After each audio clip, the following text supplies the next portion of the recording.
8:22, I saw the tease for this segment. It said sexy succulents, and then I thought it must be Gary from Phoenix Perennials coming. Must be. Good to see you, man. I'm not so sexy, but the succulents are. You are modest, sir. That shirt is sexy. Well, the shirt is sexy. I got to go with that. Yeah. But succulents, why are they the it thing, especially as we move into the summer? You know, they are so the it thing. If I have a millennial or Gen Xer walk into my nursery right now, there's a 95% chance that they want succulents. But also baby boomers love the succulents as well. It's just because, you know, when you meet somebody who's a movie star and you just realize they have movie star good looks, you know, other plants are pretty, but succulents, they're just something above. They just make you smile, right? Because they're just so pretty, well, so sexy, and so much variety. Fun, yeah, fun way to describe it. And speaking of variety, so many different types up here, but we have height starting on the far left. Yeah, we have height. So these are aeoniums, and they come from the Canary Islands, and it's really cool. They're succulents that come from all over the world. So these guys are from the Canary Islands, and they grow into a tree shape, which is really kind of fun. There's a little baby, but look, there's even some that are kind of gold, kind of fun. The favorite group, I think, for most people, though, are these guys. These are Echeveria, which are, you could call them Mexican hens and chicks, and they hail from Mexico.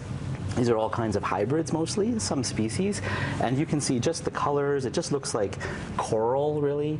You know, like you could create a little coral reef in your garden. All kinds of colors to play with, blues and purples and greens, and so many shapes and forms. So a couple points for us as you go through these. Are we using a special soil for the succulents, and how does watering work for this particular plant? So most people overwater succulents. They kill them with kindness. So really, succulents should dry out between waterings. In the summer months, you're probably going to water once a week. In the winter months, very sparingly. These all need to come inside, but maybe once a month and just a little bit through the winter months. That's it? Yeah, it's really easy. Most people overwater. Okay. And then they rot.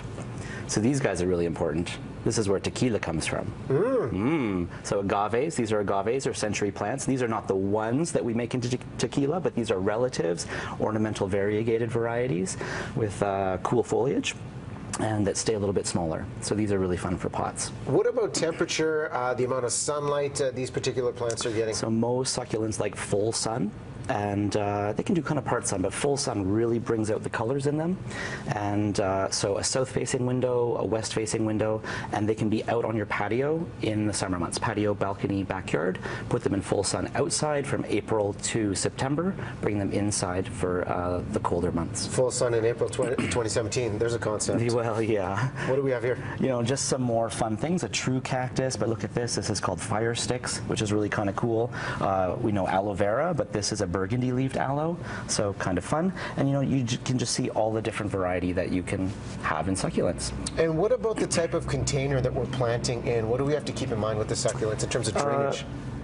The containers don't matter so much, but if you're going to pot up, a cool combo container, you need to find a container that's just as sexy as the succulents. Which we have right here. Yeah, which we have here. So that my friends Weta and Peter, they make these draped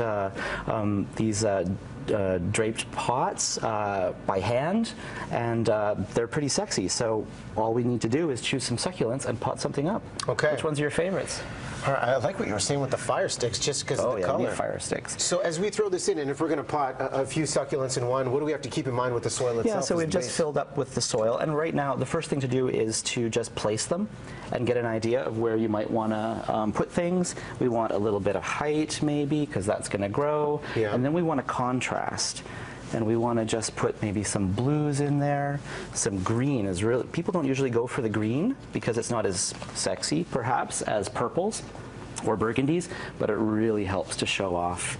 It really helps to show off the other plants. So really, you're just, you got your pot, and you're just looking for nice, really cool contrasts in the pot. You kind of mock it up like that, and then once you're ready, you just take them out of the pots, plant them, and you're going to have a sizzling, sexy, hot patio situation for the whole summer. I think we got through this segment saying the word sexy about 20 times. That's good. That could be a record here on BT. What's your favorite? What's the most popular you find people are coming to you to get into this or even try?